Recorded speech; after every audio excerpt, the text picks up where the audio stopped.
The easiest way to double your money is to fold it in half and put it back in your pocket. While that old joke might get a chuckle, most of us are watching 20 to 30% of our income silently disappear each month on stuff that brings zero lasting happiness. After tracking my spending, I discovered thousands wasted on forgettable purchases. Today, I'm sharing the complete breakdown of the 21 most common money leaks that are probably draining your bank account too, along with powerful psychological hacks to plug them for good. These hidden drains might surprise you, but the solutions are simpler than you think. The money evaporation effect. Ever notice how your paycheck seems to vanish into thin air every month? You're not alone. One day you're feeling like a financial rock star after payday, and the next thing you know, you're wondering if your bank account has some kind of secret leak. I call this phenomenon the money evaporation effect, and it's happening to just about everyone with a wallet. The strangest part, you haven't bought anything major. No new car in your driveway. No vacation photos. No designer wardrobe. Yet somehow, your money disappears before the next paycheck arrives. Financial surveys reveal the average American wastes about $1,500 every single month on things that bring little to no value into their lives. When I first saw that number, I thought it had to be a typo, so I tested it myself. I tracked every penny I spent for 3 straight months: receipts, bank statements, digital payments. I categorized everything as either intentional spending, things I genuinely needed, or money evaporation, stuff I didn't remember buying. The results: I discovered $583 in monthly waste that was evaporating. That's almost $7,000 a year disappearing without me realizing it. Our brains are literally wired to miss these financial leaks. Cognitive psychologists call it attention bias. We hyperfocus on big purchases while completely overlooking small, repeated expenses. When you spend $800 on a new phone, your brain sounds all the financial alarm bells. But when you spend $14 on a food delivery app here, $9 on a streaming service there, day after day, total silence from your brain's financial warning system. It's exactly like having a dripping faucet in your house. Each individual drip seems so tiny and insignificant that you barely notice it. That $4.50 coffee each morning, or that $3.99 mobile game purchase feels inconsequential in the moment. But what happens when that faucet drips nonstop for months? Before you know it, you've got serious water damage and a shocking utility bill. Your small, everyday expenses work exactly the same way. Those tiny drips eventually flood your financial house. Inflation has dramatically worsened this problem. When coffee was $3, maybe that daily habit wasn't destroying your finances. But when that same coffee jumps to $5 or $6, and everything else in your budget is also creeping up, now those drips are coming faster and doing more damage. A Federal Reserve study showed inflation has amplified the impact of our mindless spending by approximately 37% in the last 2 years alone. Companies have become experts at disguising these drips through payment pain minimization. Think about how many services charge you through convenient auto payments that you set up once and never think about again. Or those sneaky price increases that happen in such small increments you barely notice. $1 here, 50 cents there. Before you know it, you're paying way more than you signed up for. These companies have also gamified spending. That dopamine hit from one-click purchasing, that's by design. They've turned spending into an almost addictive behavior by removing friction and maximizing reward sensation. Meanwhile, your bank account silently suffers. The digital economy amplifies the problem. With cash, you physically saw money leaving your wallet. But with tap-to-pay, digital wallets, and stored card information, that sensation is gone. MIT research found people spend up to 83% more when using digital payment methods compared to cash for identical purchases. The subscription economy takes advantage of our forgetfulness. The average consumer has 12 different subscription services and forgets about a third of them. That's money vanishing for nothing in return. The good news: once you see these leaks, you can't unsee them. I've developed a system that's helped thousands reclaim those evaporating dollars and redirect them toward things that actually matter: building wealth, paying down debt, or spending more intentionally on stuff that brings joy. The first step is becoming aware of where your money goes. Most people think they know, but they're way off. The Journal of Consumer Research found people underestimate their discretionary spending by an average of 40%. That's not a minor miscalculation. The The second step is identifying your specific leak patterns. Everyone has them, but they differ for each person. For some, it's food delivery and impulse Amazon purchases. For others, it's forgotten subscriptions and daily convenience buys. The key is finding your specific pattern of money evaporation. The third step is creating simple systems to plug those leaks without making yourself miserable. Because a budgeting system that makes you feel deprived is one you'll abandon faster than that gym membership in February. In the next sections, I'll break down each step and show you exactly how to implement them. You'll learn how to create financial awareness without becoming obsessed, how to identify your biggest money leaks, and how to plug them without sacrificing your quality of life. Your brain on money, the psychology of waste. Before fixing those money leaks, we need to understand why they happen in the first place. What if I told you that when you shop, your brain lights up the exact same way it does with addictive substances? There's literally a neurological reason why you can't stop buying stuff you don't need, and companies are spending billions to keep you hooked. Let me introduce you to the 3 psychological traps that are designed to empty your wallet. Present bias, the ownership effect, and social comparison. These are hardwired into your brain, and every website, store, and app you use is engineered to trigger them. Present bias is your brain's obsession with immediate rewards over future benefits. It's why you'll drop $5 on a coffee today, but put off contributing to your retirement account again. When faced with the choice between something awesome right now versus something better later, your brain goes, "But I want it new." Your brain simply values immediate rewards more than future ones, even when logically you know better. Marketers know exactly how to exploit this weakness. Those limited time offers, flash sales, and countdown timers, they're psychological triggers designed to short-circuit your rational thinking and activate your present bias. When you're stressed, tired, or anxious, it gets worse. Your prefrontal cortex, the part responsible for rational thinking, gets overwhelmed. Your emotions take over, and suddenly you're buying stuff just to feel better. Next up is the ownership effect, where you overvalue things you already have or feel connected to.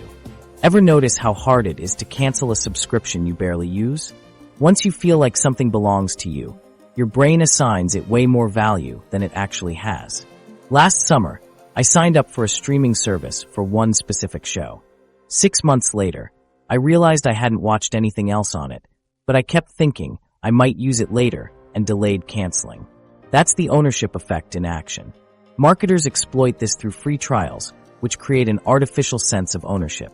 Personalized experiences and product recommendations with your name make you feel like those items already belong to you.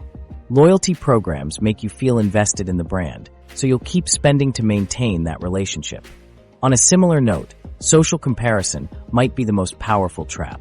We're social creatures, and our brains constantly compare ourselves to others. When your friend shows up with the latest iPhone, your brain doesn't think good for them. It thinks, why don't I have that? This drives us to spend money just to keep up with others or project a certain image, even when those purchases trash our financial goals. Marketers exploit this by bombarding you with social proof, showing you how popular their products are, getting celebrities to endorse them, or highlighting glowing user reviews. They trigger your fear of missing out or not belonging. That's why social media is a spending trap. You're constantly exposed to what others have, making you feel like you need the same things to fit in or be happy. What makes this particularly powerful is that shopping actually changes your brain chemistry. When you buy something, your brain releases dopamine, the same neurotransmitter associated with pleasure that's released when you eat chocolate or have sex. It's your brain saying, "Good job. Do that again." This gratification is short-lived, which is why people with compulsive buying habits often barely use what they purchase. It was about the chemical high from buying it. Today's digital payments have made this problem worse by reducing the pain of paying. When everyone used cash, handing over physical bills triggered a small pain response in your brain, a financial warning system saying, "Hey, you're losing resources." But tapping a card or clicking a button eliminates that pain. Studies show people spend up to 83% more when using digital payment methods versus cash. When you don't feel the pain, you don't register the loss. One-click purchasing bypasses your brain's financial warning system entirely. No wonder your money seems to vanish. Consider this real-world scenario, shopping online. Late at night when you're tired, you see a countdown timer saying, "Only 2 hours left." and suddenly you're panic buying. Your tired brain can't properly engage its rational prefrontal cortex, so your emotional limbic system takes over. Present bias makes you act now, the ownership effect makes you feel like you're losing something already yours, and social comparison plays a role if the product has lots of reviews. Meanwhile, the painless digital checkout removes financial warning signals. The really sneaky part is that these psychological traps work even when you know about them. I can explain exactly how they function, and you'll still fall for them tomorrow. They operate below conscious awareness. They're built into how your brain processes information. But there's good news. Understanding these triggers is the first step to overcoming them. Once you recognize these patterns, you can build defenses against them. It's like having X-ray vision that lets you see through marketing tactics. You can create a buffer between impulse and action, like a 24-hour waiting period for non-essential purchases. You can switch back to cash for problematic spending categories. And you can become aware of when you're most vulnerable to these psychological tricks, like when you're tired or stressed. Subscription zombies, the silent budget killers.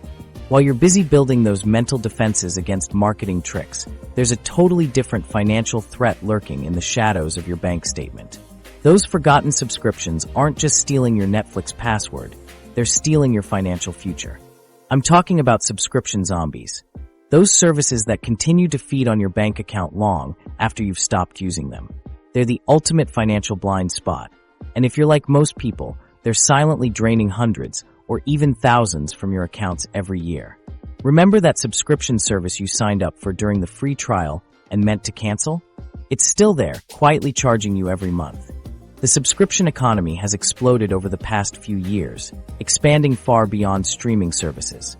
These days, you can subscribe to virtually anything: meal kits, clothing, razors, vitamins, meditation apps, fitness programs, audiobooks, digital storage, productivity tools, language learning, and even toilet paper delivery.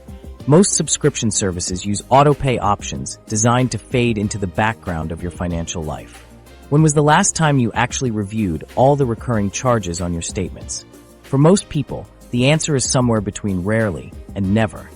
Let me tell you about my friend Alex, who believed he had a few subscriptions. When we reviewed his accounts, we found 17 different services. The craziest? A cloud storage service for photos he hadn't used in 2 years, a documentary streaming platform he'd watched twice, and my favorite, a monthly sock subscription he'd forgotten despite colorful socks piling up in his drawer. I thought my mom was buying me those socks, he admitted, completely shocked. Companies have mastered subscription stacking, pricing services low enough, usually $5 to $15 monthly, that each feels insignificant. When something costs $9.99 a month, your brain doesn't process it as the $120 annual expense it actually is. Companies count on you subscribing to multiple services without realizing the cumulative cost. It's financial death by 1,000 paper cuts. Here's some sobering math. Basic subscriptions add up quickly. Netflix, $15.49. Disney Plus, $7.99. Spotify, $9.99. Amazon Prime, $14.99. iCloud storage, $2.99. And a meditation app, $12.99. Total $64.44 monthly. Add a fitness app, $19.99. News subscription, $9.99. Productivity tool, $7.99. Online backup, $5.99. And a couple forgotten services, $19.98. And you're paying $129.38 monthly. That's $1,552.56 annually and $7,762.80 over 5 years before inevitable price increases. Some subscriptions provide genuine value. The problem occurs when you pay for services you don't use or forgot about. Recent studies show almost 1/4, 22%, of consumers feel overwhelmed by their subscription services. With good reason. Most people can only name about 2/3 of the services they're actually paying for. The solution requires about 30 minutes of your time, a subscription audit. First, review your credit card and bank statements for the past 3 months and highlight every recurring charge. Look beyond obvious services like Netflix for unfamiliar company names, often parent companies of services you use. Second, create a spreadsheet with 4 columns. Service name, monthly cost, annual cost, and value rating, 1 to 10, with 10 being can't live without it. After listing everything, sort by value rating. Reconsider anything below a 7 by asking, have I used this in the last month? Will I use it next month? Does it provide $X worth of value? Monthly. If you answer no to any question, cancel the service. Don't fall for the might need it someday trap. You can always resubscribe later. I ran this exercise with my YouTube community last month with mind-blowing results. People found $116 in monthly subscription waste on average, almost $1,400 yearly. One viewer discovered she was paying for 3 different cloud storage services and 2 meditation apps. Another was still paying for a dating app despite being married for over a year. Awkward conversation ensued. Another person was paying for 2 identical music streaming services. One they signed up for themselves, and another through a family member's account. Companies make cancellation deliberately difficult. You can sign up with a single click, but canceling often requires calling during specific hours, navigating confusing menus, or answering multiple "are you sure?" questions. Some hide cancellation buttons behind several settings pages, hoping you'll give up. This purposeful friction strategy capitalizes on our busy lives and the psychological pain of actively giving something up. Your assignment: this weekend, set aside 30 minutes for your subscription audit. You'll find at least one service you're paying for, but not using, most likely 3 or more. That's money you could redirect toward building an emergency fund, paying off debt, or investing for the future. After your initial audit, schedule a quarterly review. It's amazing how quickly new subscriptions appear. By reclaiming these lost dollars, you're not just cutting costs. You're redirecting resources toward what truly matters in your financial journey. The daily drain, small habits, massive costs. Those subscription zombies aren't the only thing draining your bank account. There's an even sneakier culprit hiding in plain sight. I'm talking about those tiny, everyday purchases you make without thinking twice. You know, the coffee, the vending machine snacks, the bottled water. Seems like pocket change, right? But when you see the actual 10-year cost with compound interest factored in, you might just spit out whatever you're drinking right now. Let's call these what they really are, daily drains. These are the small, recurring purchases that individually seem totally insignificant, but create a massive financial burden over time.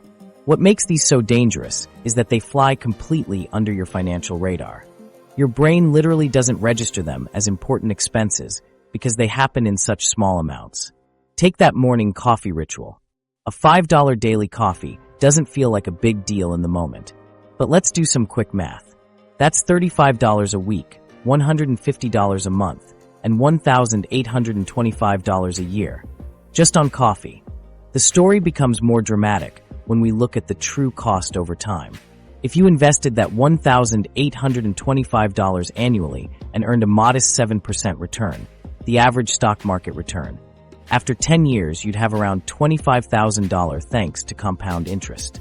That's a down payment on a house in many parts of the country. This concept has a name in financial circles. It's called the latte factor. While the original idea focused specifically on daily coffee purchases, it applies to any small, recurring expense in your life. The principle is simple. Reducing or eliminating these tiny expenses can free up surprising amounts of money for savings, investments, or paying off debt. And with 2023's inflation rates, these daily drains have become even more costly. That $5 coffee from a few years ago is now closer to $6 or $7 in many places. The small expense isn't so small anymore, but our brains still process it the same way, as an insignificant purchase. I wanted to see just how much these daily drains were affecting my own finances, so last month I did a little experiment. I committed to replacing my daily purchases with cheaper alternatives for 30 days. Instead of buying coffee, I made it at home. Rather than grabbing bottled water, I filled a reusable bottle. Instead of vending machine snacks, I brought options from home. The results honestly shocked me. I saved $317 in that single month. My jaw literally dropped when I saw the number. I kept checking my math because it seemed impossible. But here's what really blew my mind. I didn't feel deprived at all. In fact, I found that my homemade coffee actually tasted better once I dialed in my brewing technique, and having snacks from home meant I was eating healthier options. Think of these daily drains like tiny drips filling a giant pool. Each drop seems inconsequential, but given enough time, they create an ocean of lost opportunity. That $5 coffee, $15 lunch out, $2 bottled water, and $1.50 snack might seem like different categories of spending, but they're all the same phenomenon. Tiny drips that collectively could fill a $100,000 plus pool over a decade with investment returns. This brings me to an important concept that changed how I think about spending: conscious spending versus mindless. Habits. Conscious spending means making deliberate choices about where your money goes based on what truly brings value to your life. Mindless spending happens on autopilot, driven by convenience and habit rather than actual enjoyment or necessity. According to research, millennials spend an average of $3,455 per year just on food away from home. That's higher than Gen Z's $2,483 annual spending, though still less than Gen X's whopping $3,872. Imagine redirecting even a quarter of that money toward financial goals instead. But I'm not here to tell you to never buy coffee again or to bring sad desk lunches every day. That's where most financial advice goes wrong. It treats all spending as bad spending. Instead, I want to introduce you to a framework I call happiness per dollar. That's completely transformed my relationship with these daily expenses. Here's how it works. For each regular expense, ask yourself a simple question. How much actual joy or value do I get from this purchase compared to what it costs? Rate it on a scale from 1 to 10. If that daily coffee is truly the highlight of your morning, a moment of peace before a hectic day, and you'd rate it an 8 or 9 out of 10 on your happiness scale, maybe it's worth keeping. But if it's more of a habit than a genuine pleasure, scoring only a 3 or 4, that's a prime candidate for cutting back. I did this exercise with all my regular purchases, and what I discovered was fascinating. Some daily expenses were bringing me tons of happiness relative to their cost, like my gym membership that I use 5 times a week. Others were total duds, like the bottled water I was buying purely out of laziness when I could easily bring my own. The good news is that tracking these expenses doesn't have to be complicated or time-consuming. I've developed a simple method that takes literally 30 seconds a day. At the end of each day, just jot down any small purchases you made in a note on your phone. After a week, look at the total and multiply by 52 to see the annual cost. Then multiply that by 1.5 to roughly estimate what you'd have after 10 years if you invested that money instead. I can almost guarantee the number will shock you. When I first did this, my weekly small expenses added up to $83. That's $4,316 annually, which could grow to over $64,000 in 10 years if invested. Seeing that number was the kick in the pants I needed to start being more intentional about these little purchases. What's fascinating about daily drains is how they're often linked to our emotional state and environment. When we're stressed, tired, or emotionally vulnerable, we're much more likely to reach food frenzy, how meals empty your wallet. That daily coffee habit is quietly draining your wallet. Your food spending represents a financial tsunami. Here's the mind-blowing reality. Americans now spend more on food away from home than groceries for the first time in history. In 2023, we collectively dropped a staggering $1.5 trillion on restaurant meals, takeout, and delivery, while spending just $1.1 trillion on actual groceries. This massive shift represents a fundamental change in how we're handling our money, and most of us have no idea what it's really costing us.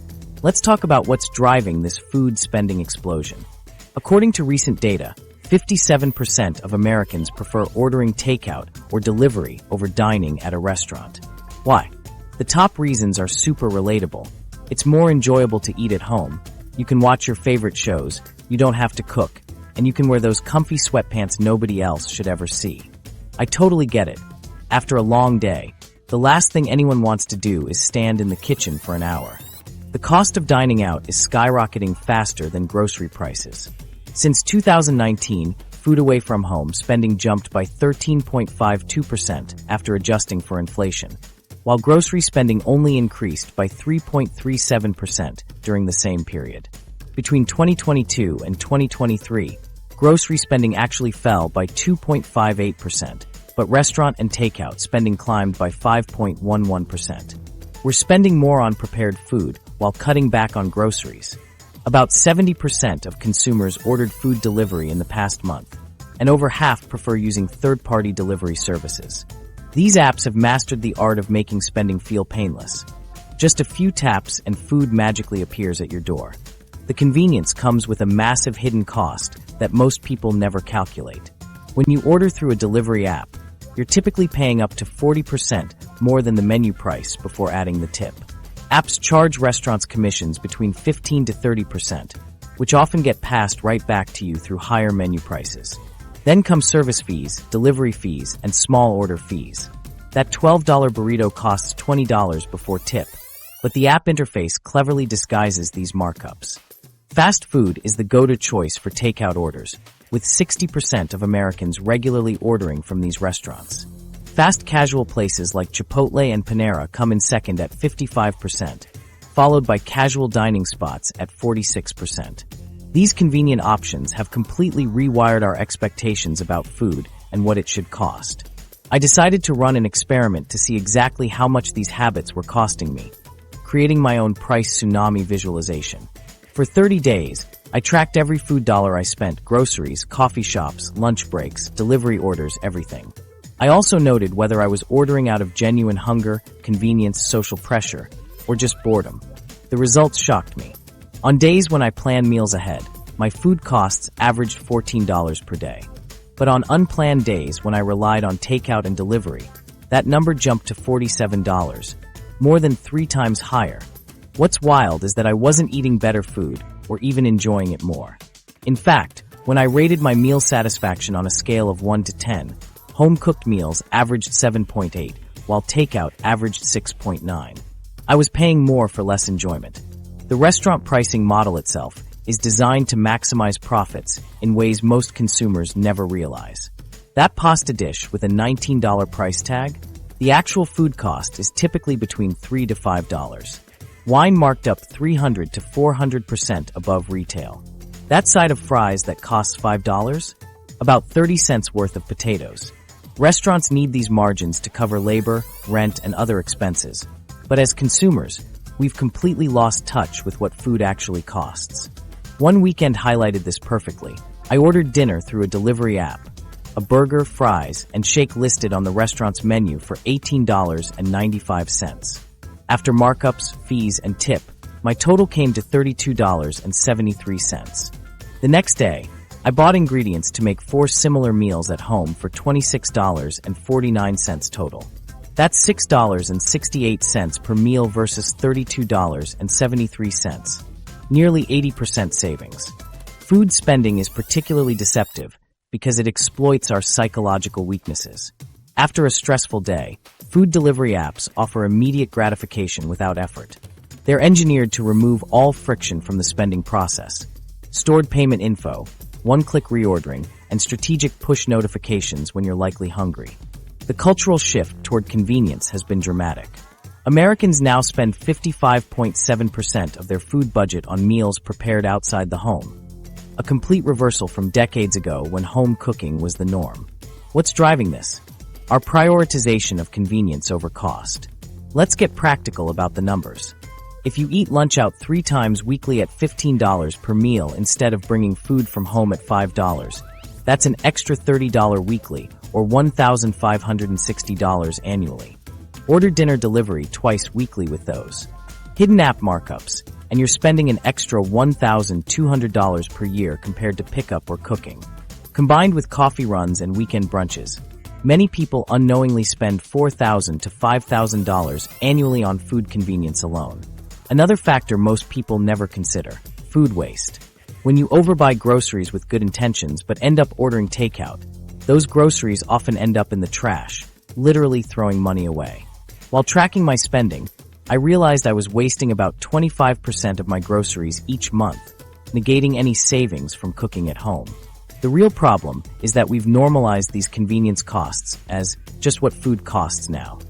We've convinced ourselves that cooking is too time-consuming, grocery shopping is too much hassle, and $25 for a delivered meal is reasonable. These small decisions compound dramatically over time, often becoming one of the largest drains on our finances. I'm not suggesting you never eat out or order delivery again. The goal isn't eliminating these pleasures, but making them conscious choices rather than default behaviors. When you're aware of the true cost difference, you can decide when the convenience is actually worth the premium. The invisible tax, fees, penalties, and financial neglect. Food isn't the only thing silently draining your bank account. There's a hidden predator lurking in the fine print of almost every financial account you own. I call it the invisible tax. Those sneaky fees, penalties, and surcharges that seem small individually but collectively rob you of thousands over time. While conducting my own financial deep dive last year, I discovered I'd paid $1,240 in completely unnecessary fees in just 1 year. That's like working an entire week for free, just to satisfy some random corporate policies I wasn't even aware of. Your bank stands as the most prolific financial pickpocket. In 2023 alone, U.S. banks collected $15.5 billion from overdraft fees. Banks made more money from people accidentally spending a few dollars too many than the entire GDP of some small countries. And what did they provide in exchange for these billions? Literally nothing. Just a digital notification that your account dipped below zero. Banking fees come in many forms, creating a steady financial leak. Maintenance fees for the privilege of keeping your money in the bank. ATM fees when using machines without your bank's logo. Minimum balance fees for accounts paying minimal interest. Monthly service charges that go unnoticed for years. Paper statement fees that silently accumulate. What makes these fees particularly insidious is how easily they hide in plain sight. When was the last time you carefully reviewed your monthly bank statement line by line? Most people just glance at the final balance, completely missing these charges. Banks are counting on this financial blindness. It's practically their business model.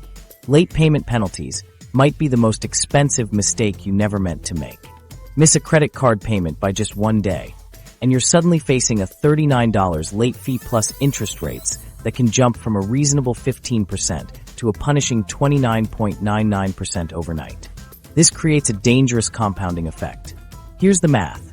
With a $3,000 balance on a card at 15% interest, missing one payment could trigger a penalty APR of 29.99%, nearly doubling your interest costs. Making only minimum payments after this mistake could cost you over $2,100 in additional interest over time. Beyond the immediate cost, late payments can linger on your credit report for up to 7 years, affecting future loan rates and rental applications. Convenience fees represent another modern financial plague. Consider extra charges to make utility payments online, processing fees for digital tickets, credit card surcharges at certain businesses, service fees for transactions that used to be free. The true cost of financial neglect extends beyond direct fees. Every dollar lost to unnecessary charges is a dollar that can't be invested, can't earn interest, and can't help build wealth. When factoring in potential growth over time, the true cost multiplies dramatically. Last January, I conducted a personal financial audit by reviewing every transaction from the previous year. The results shocked me. Between various fees and penalties, I'd lost $1,240 in completely avoidable charges. Over $100 monthly vanishing from my accounts. Despite considering myself financially savvy, these charges had slipped completely under my radar. My biggest culprits included a checking account with a $12 monthly maintenance fee, $144 annually. ATM fees from using out-of-network machines, $87. Annual credit card fees for rarely used cards, $150. A late payment penalties from missing due dates by just a day, $116. Various convenience fees for online payments, $93. The remainder came from foreign transaction fees, paper statement fees, and even inactivity fees on dormant accounts. This pattern of financial leakage isn't unique to me. The average account holder pays approximately $329 annually in bank fees alone, money that disappears without providing any actual value. Most frustrating is that these fees are completely avoidable with minimal attention and the right accounts. Several factors cause this widespread financial neglect. Overwhelming complexity of modern financial products with terms written to confuse. The psychological aversion to money management leading us to set and forget our accounts. And the misplaced trust that financial institutions prioritize our interests. Financial neglect resembles leaving your doors unlocked during vacation. Eventually, someone will take advantage. In this case, that someone is your bank, credit card company, and any business that can slip in a fee when you're not looking. Fortunately, unlike other money problems requiring painful budget cuts or income increases, eliminating these fees often requires only awareness and simple actions. I eliminated about 90% of my unnecessary fees within a single afternoon of focused financial housekeeping. Start by conducting your own financial audit. Review 3 months of statements from every account you have. Track every fee you find and categorize them: banking fees, late penalties, convenience charges. This process alone will likely reveal several $100s in annual waste. Next, tackle each category systematically. I research fee-free banking alternatives at online banks and credit unions. Set up automatic payments to avoid late penalties. Find alternative payment methods to bypass convenience fees. The payoff comes quickly. Within 3 months of implementing these changes, I recaptured nearly $310 in fees that would have otherwise vanished. This represents ongoing savings I'll continue to keep year after year with minimal effort. The sale trap: how discounts make you poor. Those amazing discounts that make you feel like a money-saving genius? Yeah, they could actually be your biggest financial leak. While you're celebrating your 70% off victory, retailers are literally high-fiving each other in the back room. Let me introduce you to the sale trap. That psychological mind game where discounts actually trick you into spending more money overall. It's like walking into a store for one thing and walking out with 7 items you never planned to buy, all because they were such good deals. And somehow, despite all these incredible savings, your bank account keeps shrinking faster than your closet space expands. Here's what's really happening. Retailers aren't in business to save you money. They're masters of psychological manipulation who've turned pricing into a science. When you see that $200 jacket marked down to $80, your brain isn't processing an $80 expense.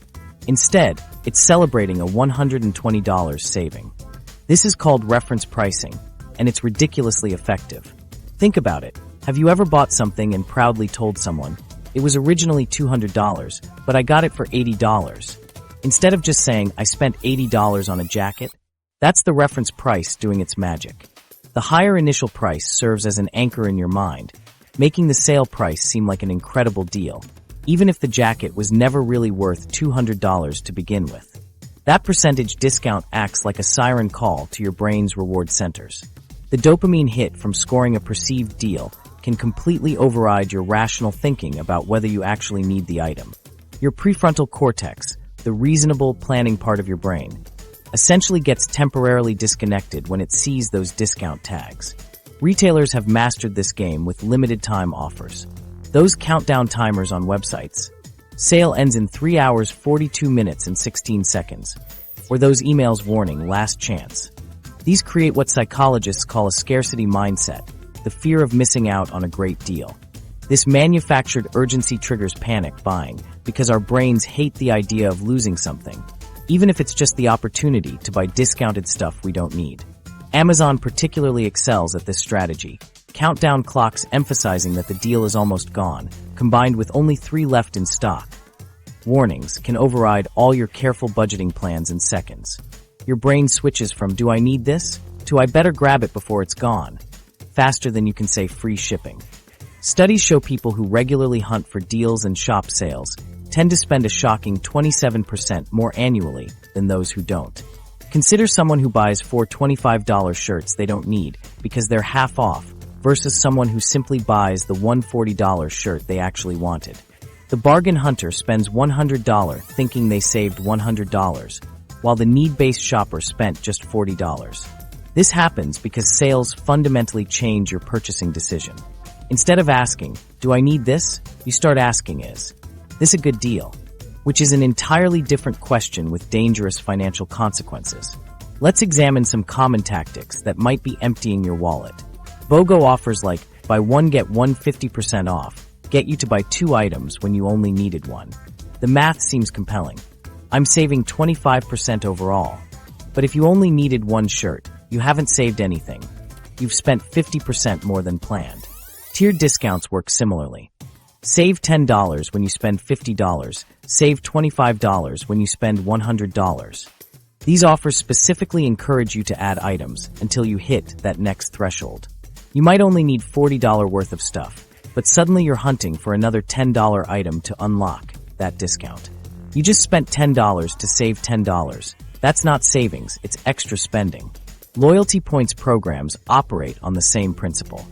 You're only 300 points away from unlocking gold status. These systems are designed to keep you spending at the same stores rather than shopping around for better prices. Once you've accumulated points, shopping elsewhere feels like wasting your progress, even if another store has better prices. So how do we escape this trap? I've developed what I call the need versus deal decision framework. Before any sale purchase, ask yourself, if this wasn't on sale, would I still buy it? If the answer is no, step away from the cart. The item isn't a money saver. It's a money waster disguised as a bargain. Another powerful question. Am I buying this because I need it or because I don't want to miss out on the deal? Be brutally honest with yourself. That lightning deal might feel exciting now, but that feeling fades quickly when the package arrives and you realize you don't actually have a use for it. Understand your actual purchase triggers. Do those last day? Emails consistently make you buy things? Does browsing clearance sections always result in unplanned purchases? Once you recognize your personal sale weaknesses, you can create defenses against them, like unsubscribing from retail emails or imposing a 24-hour waiting period on any amazing deal you find. I challenged myself to implement a simple rule for 3 months. I could only buy sale items that were already on my pre-written shopping list. The results were eye-opening. My discretionary spending dropped by nearly 40%, proving just how many bargains I had been impulse buying. The average person spends around $1,200 per year on items they purchase solely because they were on sale, not because they needed them. Think about what that $1,200 could do if redirected to an investment account or used to pay down debt. At a 7% average return, that's over $17,000 in just 10 years. A much better deal than a closet full of discounted clothes you rarely wear. Next time you're tempted by a big discount, remember, a good deal on something you don't need is still money leaving your wallet. Your bank account doesn't care how much you saved. It only cares how much you spent. Lifestyle inflation, the wealth killer. Your bank account only cares about what you spent, not what you saved. But here's something wild. 40% of millennials are about $25,000 short of their expected savings despite earning more than ever before. What invisible force is vacuuming up all those raises and promotions before they hit your savings account? It's inflation coupled with something you're actively doing without realizing it. I like to call it the promotion paradox. Think about what happened the last time you got a raise or bonus. Did that money transform into retirement savings or investments? Or did it somehow turn into a nicer apartment, fancier restaurants, or that upgraded car you'd been eyeing? For most of us, our expenses expand perfectly to match our income, no matter how much that income grows. This is lifestyle inflation, the sneaky wealth killer that's the reason why so many high-income earners are secretly broke. It's why that friend who makes triple your salary somehow has less savings than you do. As your paycheck grows, so does your taste in everything. Take my friend Jamie, who doubled his salary from $60,000 to $120,000 in 3 years. Amazing, right? But his savings barely increased because his expenses rose by nearly 85% of his income boost. The extra $800 monthly in rent, new car payment replacing his paid-off Honda, and weekend trips that became necessary for work-life balance all acted like a financial sieve, draining away that $60,000 raise like water disappearing down a drain. The direct study I mentioned reveals millennials are $25,000 short of where they expected to be with savings. They earn more than previous generations did at their age, but they're saving proportionately less. Approximately 5 to 7% less of their income compared to previous generations at the same life stage. The psychology behind this is fascinating. When our income increases, we feel entitled to reward ourselves. After all, we worked hard for that. Promotion. But we quickly adapt to these lifestyle upgrades.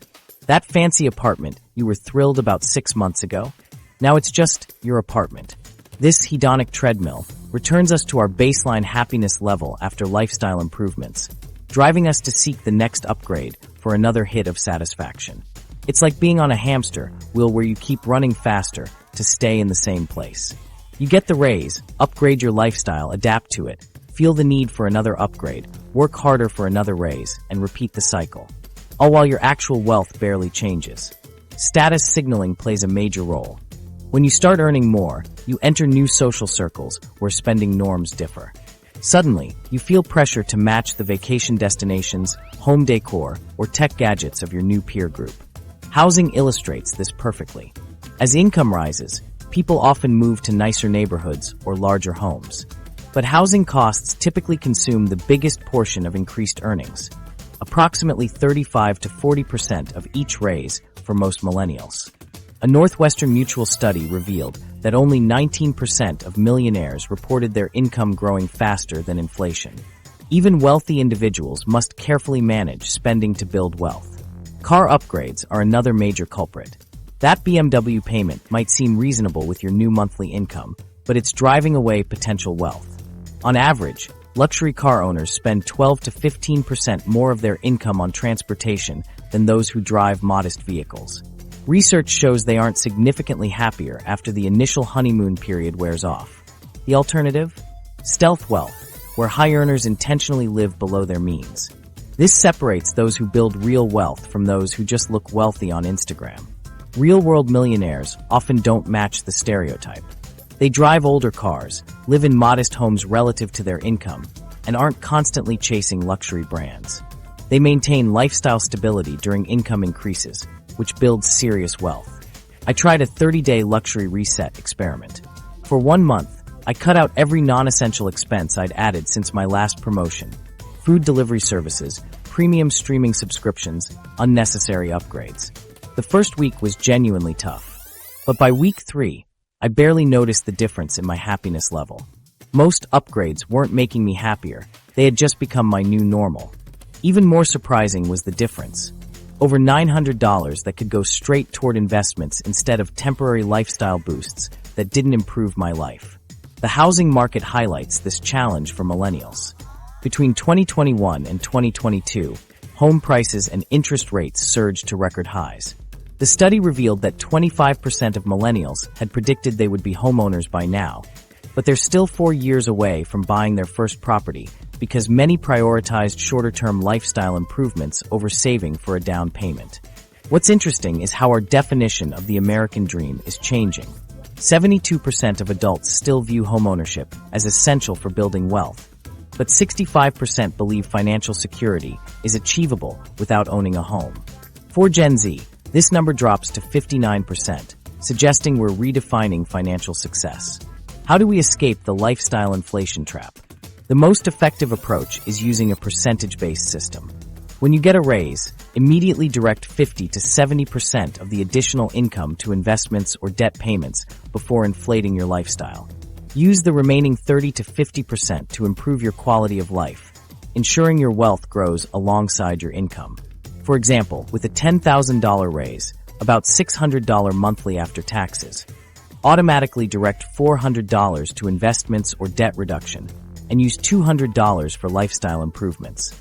This acknowledges our desire for improvement while putting guardrails on lifestyle inflation. The most financially successful people I know follow the live on last year's income rule.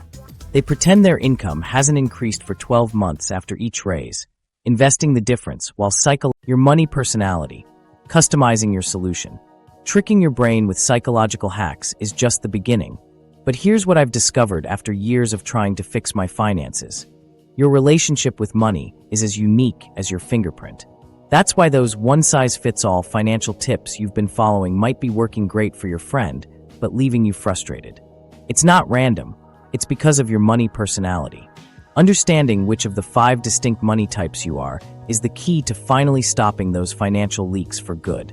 Let me guess, you've tried budgeting apps, cash envelopes, or maybe even freezing your credit cards in ice. Been there. But somehow, money still slips through your fingers like water. That's because generic financial advice is like trying to fix a specific car problem using a manual for a completely different make and model. Your spending triggers and financial blind spots are directly connected to your psychological wiring, not some universal money formula. The research is clear. Understanding your financial personality is crucial for identifying and stopping wasteful spending. It allows you to target your specific psychological triggers rather than relying on advice that might be perfect for someone else but totally wrong for you. Think about it. Would you use the same approach to lose weight as your neighbor who has completely different food preferences and exercise habits? Of course not. So why are we doing this with our finances? Let's break down these 5 money personality types. First, the security seeker. Imagine checking your emergency fund balance multiple times a week and feeling anxious when unexpected expenses arise. Security seekers excel at preparing for the future, but their blind spot involves overspending on excessive insurance policies, warranties, and emergency supplies.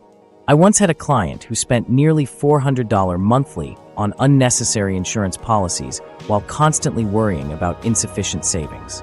The status spender. Picture feeling compelled to upgrade your phone whenever a new model launches, regardless of your current device's condition. These individuals use money to project success and achievement through luxury brands and impressive homes. Their financial leak comes from prioritizing image over wealth building, potentially earning 6 figures while living paycheck to maintain appearances. The experience collector. Think about justifying a last-minute expensive concert ticket because life is about creating memories. These people value experiences over material possessions and readily spend on travel, activities, and events. While experiences can offer greater fulfillment than things, experience collectors often lack spending boundaries, allowing that $5,000 spontaneous trip to delay important financial milestones. The avoider. Visualize a stack of unopened bills on the counter that keeps growing each week. Financial decisions overwhelm avoiders so completely that they simply postpone them indefinitely. Retirement accounts remain uncreated, and financial conversations quickly shift to other topics.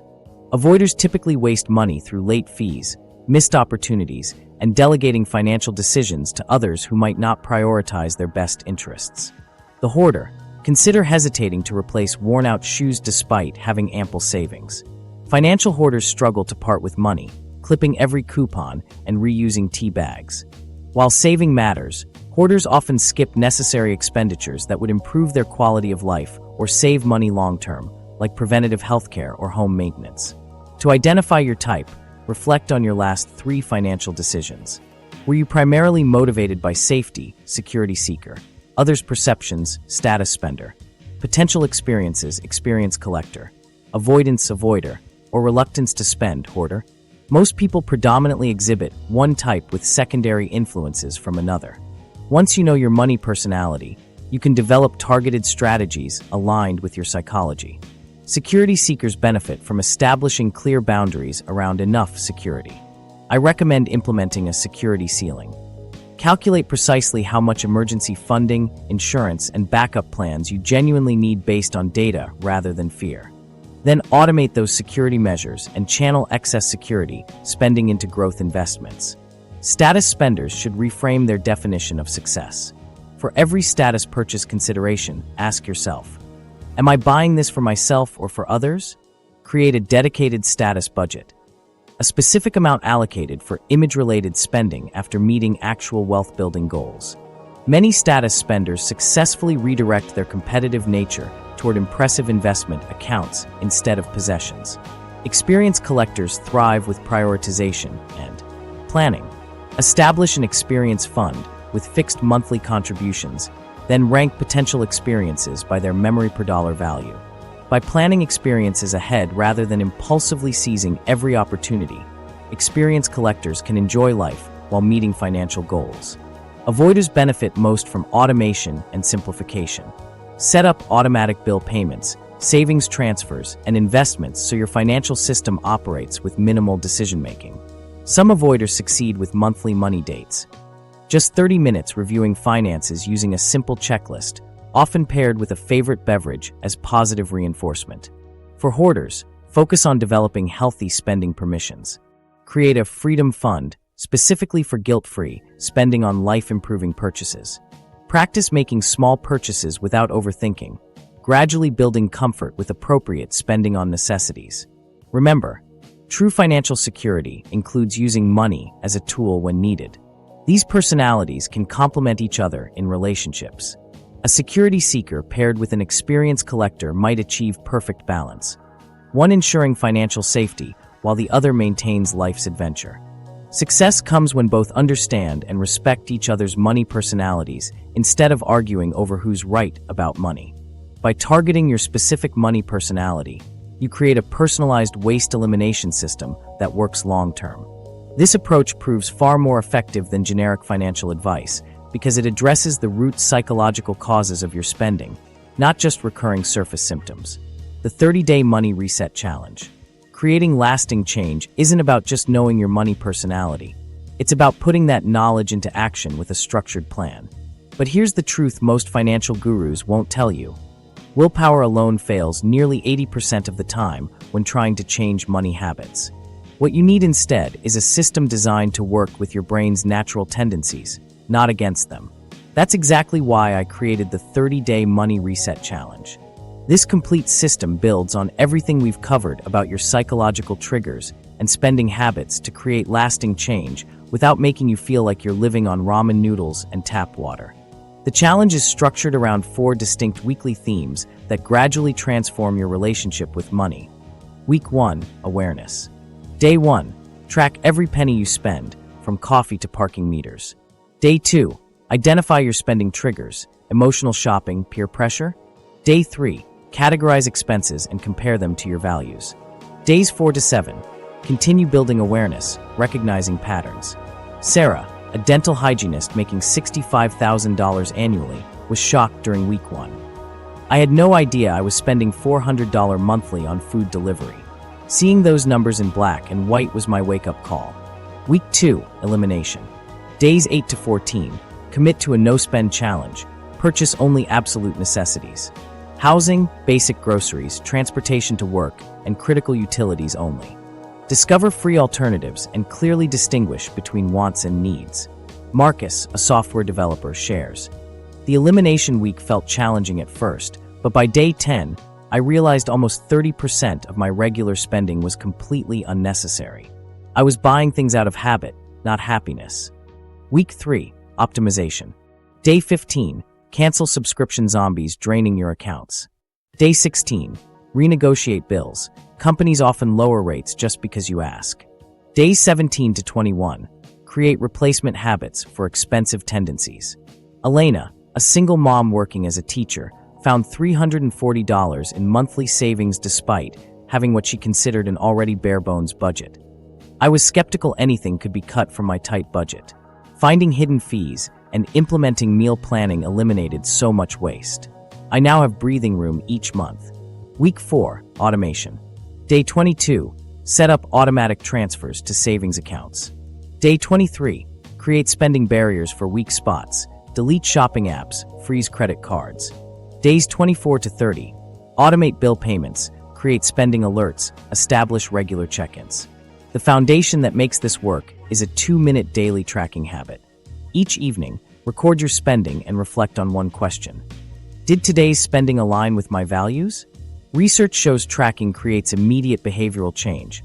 Most people spend 18% less just by knowing they're tracking their habits. The results speak for themselves. Sarah saved $972 during the 30-day challenge by eliminating food delivery and subscription services she wasn't using. More importantly, she maintained those changes and saved over $5,400 in the following 6 months. Marcus discovered he was spending nearly $2,000 monthly on status purchases that didn't make him happy. By redirecting that money to investments and experiences that aligned with his values, he both increased his savings rate and reported higher life satisfaction.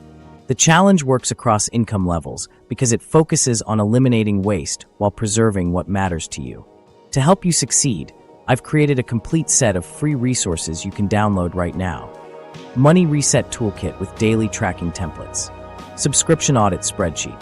Savings Calculator showing projected annual savings. Day-by-day challenge guide. Access to our private community for support. The long-term impact extends far beyond the initial 30 days. Let's do some quick math.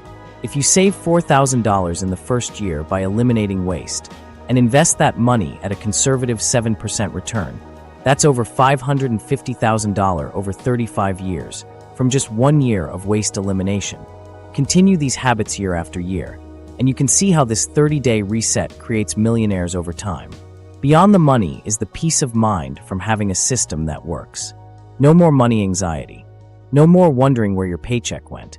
No more feeling guilty about spending, because you'll know exactly what aligns with your values. This approach is completely personalized to your money personality. Security seekers find structure creates the safety they crave. Experience collectors redirect funds to truly memorable experiences. Status spenders learn to get social validation without financial drain. Avoiders get simple systems requiring minimal maintenance. Hoarders develop healthy permission structures for both saving and spending. Ready to transform your financial reality in just 30 days? The challenge starts whenever you decide to begin, but I recommend starting on a Sunday to align with the beginning of the week. Download the toolkit, commit to the process, and trust the system. Thousands have done it before you, across all income levels and financial situations, and the results consistently speak for themselves. So here's the real game changer I want you to take away from this video. Tracking your expenses develops financial awareness that reveals those sneaky money leaks you've never noticed before. The magic happens when you strategically redirect those savings toward things that genuinely bring you joy and build wealth. Most people get stuck in the cutting phase and miss this crucial step. Start small. Track every single expense for just 3 days. You'll spot multiple money leaks immediately. Share your discoveries in the comments. Remember, financial freedom means stopping your hard-earned cash from